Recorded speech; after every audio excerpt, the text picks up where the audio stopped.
Je m'appelle Milena Suro, je suis athlète de haut niveau, je fais du para-badminton et je joue dans la classif SL4, donc handicap des jambes, debout sur un grand terrain. Dès toute petite, en fait, j'ai commencé, j'ai fait du tennis à bon niveau, j'ai fait de la compétition, j'ai été en sport-études pendant 7 ans et j'ai toujours voulu faire du sport à haut niveau. Je rêvais vraiment des Jeux, de Roland-Garros, tout ça. J'ai pas pu continuer plus loin dans le haut niveau pour vraiment diverses raisons, mais notamment j'étais tout le temps blessée. J'avais des grosses douleurs dans les jambes, puis c'était compliqué socialement sur les rassemblements, les stages, tout ça. Enfin, bon, le sport de haut niveau quand on est jeune, c'est vraiment un tout. Il faut un peu rentrer dans le moule, on va dire. Du coup, voilà, j'ai pas pu suivre plus loin. On va dire que la vie m'a donné entre guillemets une deuxième chance parce que j'étais diagnostiquée au final d'une maladie neurologique et qui m'a du coup ouvert les portes du parasport. J'avais même pas encore mon diagnostic, mais dès qu'on m'a voilà, dit que j'avais potentiellement une maladie, que j'ai commencé à faire des examens, je me suis dit je vais faire les Jeux paralympiques.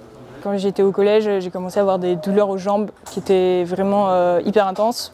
Mais voilà, on me disait toujours c'est normal, c'est parce que tu grandis, c'est normal, tu t'étires pas assez, c'est normal, tu fais trop de sport. Il y avait toujours une raison, et en fait c'était de ma faute entre guillemets, mais il y a même ne serait-ce qu'aucun médecin qui a juste regardé mes jambes pour voir s'il y avait peut-être un problème. Et en fait pendant 15 ans, voilà, j'ai toujours par exemple détesté marcher, aller me promener, parce que pour moi c'était tellement difficile, c'était tellement un peu une torture et je comprenais pas que les gens puissent par exemple aimer se balader.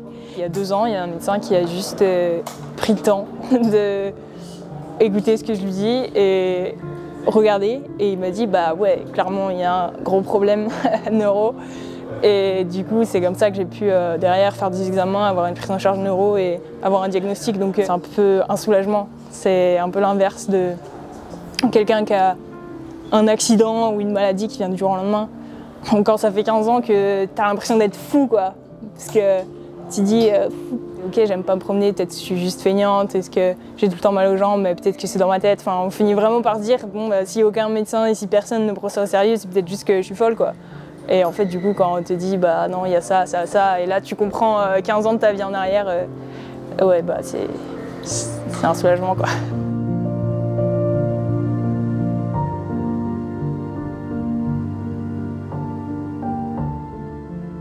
Quand j'étais petite, je jouais avec les valides, donc en fait, je m'entraînais tous les jours, j'avais entraînement l'après-midi, le matin j'étais en cours, j'avais des préparations physiques.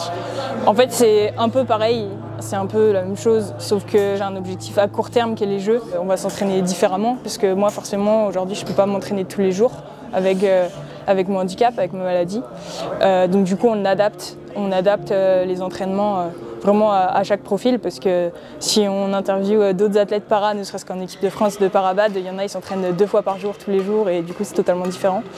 Moi du coup c'est vraiment, on adapte par rapport à ma maladie aujourd'hui. Je vais avoir une grosse fatigabilité des muscles, donc par exemple moi si je fais un match le matin, et parfois ça peut arriver qu'il y ait un deuxième match dans la journée. Je pars déjà avec un gros désavantage par rapport à d'autres joueuses qui vont avoir peut-être un handicap en étant amputées par exemple. Ils ne vont pas avoir de fatigabilité qui s'accumule, alors que ouais, pour moi ça peut être super compliqué d'enchaîner les matchs.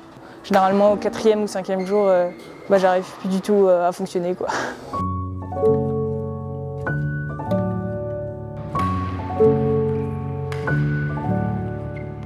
J'ai pas qu'une maladie neuro, en fait je suis aussi autiste. Pareil, diagnostiqué assez tard puisque j'avais 18 ans, donc c'est pareil. L'autisme c'est exactement le même parcours que ma maladie neuro. Depuis que je suis toute petite, j'ai l'impression d'être tellement décalée. Quand j'ai eu mon diagnostic, ça a été beaucoup de compréhension sur moi-même, sur mon passé, etc. Et en fait, comme je dis aujourd'hui, moi c'est plus mon autisme qui me handicape sur ma pratique du sport à haut niveau, plus que mon handicap moteur au final, parce que je vais être extrêmement fatiguée.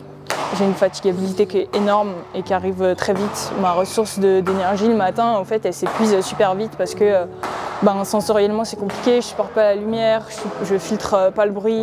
Voilà, mon cerveau n'arrive pas à dealer avec tous les trucs qui arrivent en même temps. Il n'y a pas de filtre, donc tout se mélange, je supporte pas le contact physique. Donc Ne serait-ce qu'au niveau de mon matériel, je joue qu'avec des textiles en coton par exemple. Tout ce qu'on trouve dans les magasins de sport, c'est que du vêtement technique en synthétique. Ne serait-ce que pour trouver des vêtements qui me conviennent pour faire du sport, c'est compliqué. Quand je suis en déplacement, c'est énormément de fatigue parce que toutes mes routines elles sont chamboulées. Je trouve rien au niveau de la nourriture parce que moi je mange très peu de choses. En gros, je mange des pâtes, des pommes de terre, des œufs, du poulet. Et du coup, quand je suis à l'étranger sur les compétitions, c'est vraiment horrible parce que je trouve rien à manger que j'aime. Donc je fais des compétitions en ayant presque rien dans le ventre.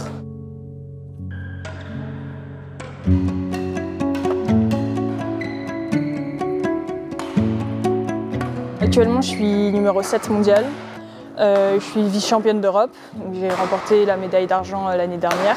En double dame, on fait médaille d'argent avec ma partenaire Léna. C'était vraiment chouette parce que c'était un premier titre majeur. Et puis du coup au championnat d'Europe, j'avais mon chien d'assistance qui était avec moi. Il vient avec moi sur le podium et il m'aide sur les podiums. Et du coup le podium avec mon chien d'assistance, c'est vrai que c'était vraiment chouette.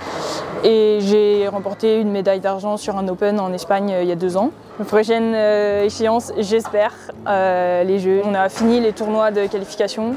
Il y a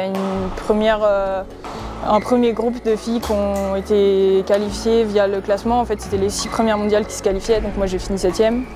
Et là, il va y avoir une deuxième sélection, entre guillemets, un peu sur dossier, pour compléter les tableaux tels qu'ils sont.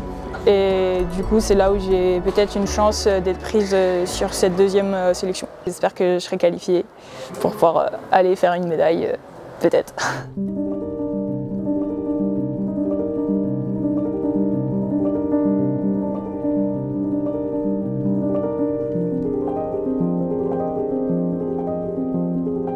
Je suis Loris Dufay, je suis entraîneur adjoint de l'équipe de France de para-badminton et j'entraîne 3 joueuses de para-badminton au quotidien, dont Milena Suro.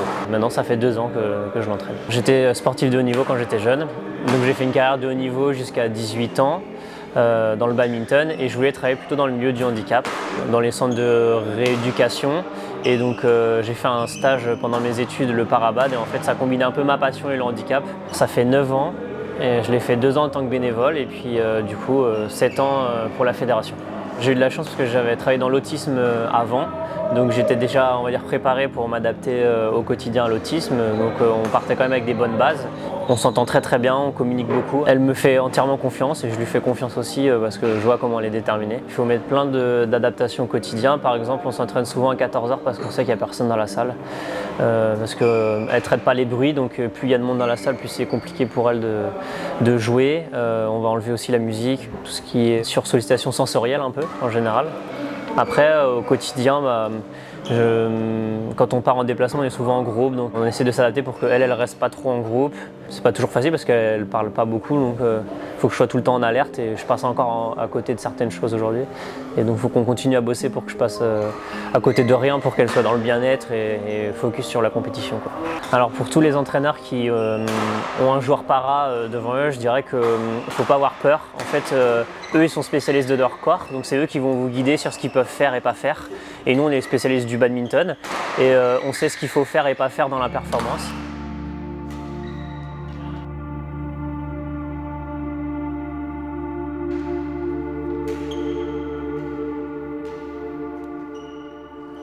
Il y a souvent les gens par exemple qui ont un accident de la vie, qui rentrent en centre de rééducation.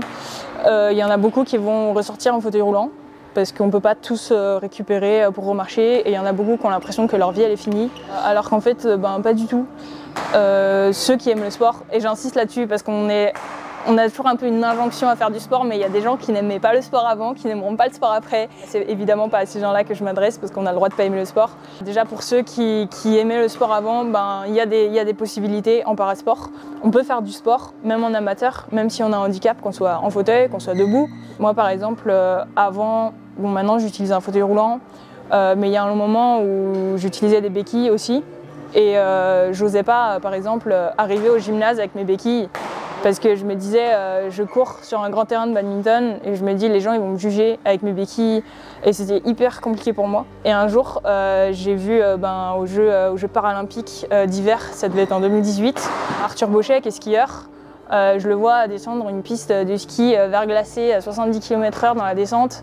Et 2 heures après, je vois le podium et je le vois arriver avec des béquilles. Et là, je me suis dit, ouais, en fait, non, bah, c'est ok. En fait, on peut performer dans un sport ou même dans la vie. Juste un coup, tu vas te balader, t'as pas tes béquilles, et puis 1 heure après, tu les as parce que bah, ton handicap, il est fluctuant. Et en fait, c'est totalement ok.